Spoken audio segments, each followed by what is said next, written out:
관세로 인한 미국 물가의 부담이 소비자들이 이제 굉장히 심각하게 느끼고 있다는 여론조사가 네. 있어요. 약 77% 정도 되는 소비자분들이 관세 때문에 힘들어. 잘못된 거 아니야?라고 지금 부정적인 평가를 내리고 있거든요.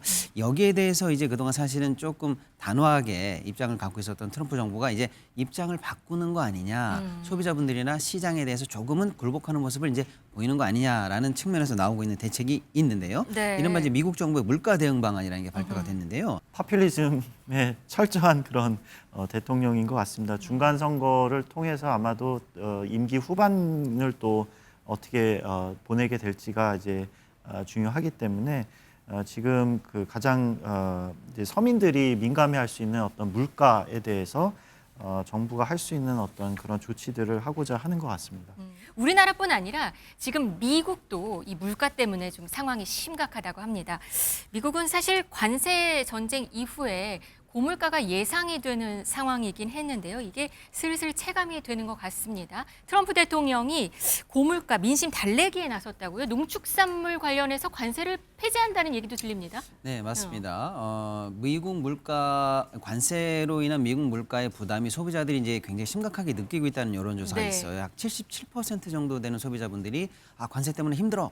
잘못된 거 아니야?라고 지금 부정적인 평가를 내리고 있거든요.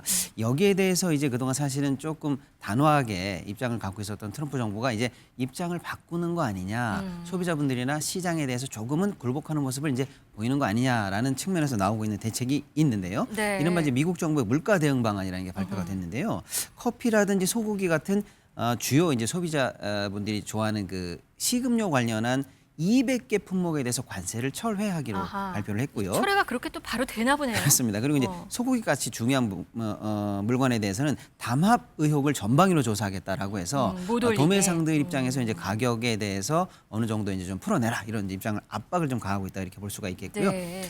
만기 50년 주담대 같은 것도 이제 새롭게 도입하면서 주거비에 관련해서 이제 물가도 좀 낮추고 또 지금 계속 나오고 있는 게 관세로 인해서 생긴 수입을 가지고 전 국민에게 사실은 이제 배당을 약 한 국민당 $2,000 정도 하겠다라는 내용이 지금 계속 발표되고 있거든요.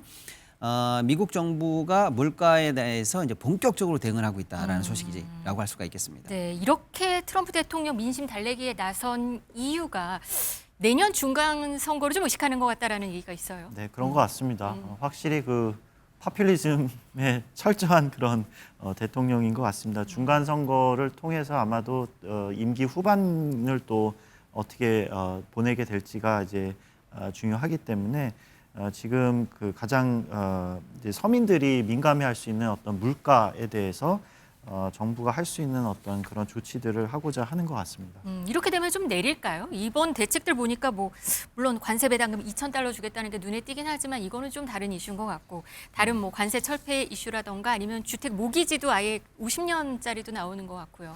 글쎄요. 그래도 좀 시장에 영향을 줄까요?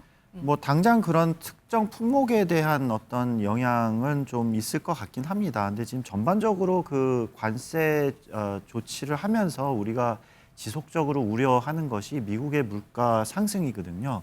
여전히 다른 품목들의 그런 이제 관세들이 그렇게 내려가질 않았기 때문에 그런 이제 물가에 전가되는 어떤 시차라는 게 존재하기 때문에 당장은 물가가 올라가는 것 같이 보이지 않아도 누적적으로 시간이 지날수록 물가 상승 압력에 대한 어떤 우려가 있을 수 있겠습니다. 네. 이제 재밌는 것은 네. 어느 정도 이제 시차를 두고 당연히 이제 소비자 물가에는 이제 좀 인하하는 효과를 분명히 가져올 걸로 보이는데 그 반사 효과로 오히려 이제 미국의 주요 농산물들을 수출해 왔던 상대국들이 지금 환영을 하고 있는 상황이에요. 뭐 호주. 호주에서 이제 네. 뭐 대표적으로 육류를 많이 공급하고 네. 있고요. 뉴질랜드도 마찬가지고 인도도 마찬가지입니다. 오히려 이런 나라들이 오히려 트럼프 대통령의 조치를 환영하고 있는 상황입니다. 네, 이 와중에 또 트럼프 장남과 정용진 신세계그룹 회장이 스페인 한 식당에서 만난 그 사진이 포착이 돼서도 눈길을 끌고 있습니다. 한번 사진 보실까요? 오른쪽이 정용진 신세계그룹 회장이고 왼쪽이 트럼프 주니어입니다. 좀 친해 보이는 것 같습니다. 그리고 또 한 인물이 오미드 말릭이라는 1789 캐피털 설립자라고 하는데 이들을 왜 만났는지에 대해서 좀 주목하는 것 같습니다. 아직은 이제 왜 만났는지에 관한 이제 주제라든지 이런 게 나오지는 않았어요. 이 세 명의 공통점이 있는 건가요? 근데 이제 원래 정용진 회장과 트럼프 주니어는 처음부터 사실 이제 친분이 있었거든요. 그래서 사실 우리나라에서 최초로 이제 트럼프 대통령 취임식에 참석하고 그 별장에 초대를 받기도 했었고요. 네. 한동안 우리가 이제 한미 간의 협상이 고착화됐을 때 물밑에서 어떤 라인을 뚫어주는 역할도 많이 했었거든요. 네. 근데 이번에 또 만난 이유가 과연 어떤 배경이 있을지 이제 관심이 모아지고 있는 상황이다 이렇게 볼 수가 있겠습니다. 네. 네, 알겠습니다. 오늘 경제 라이브는 이렇게 트럼프 미국 상황까지 한번 알아봤습니다.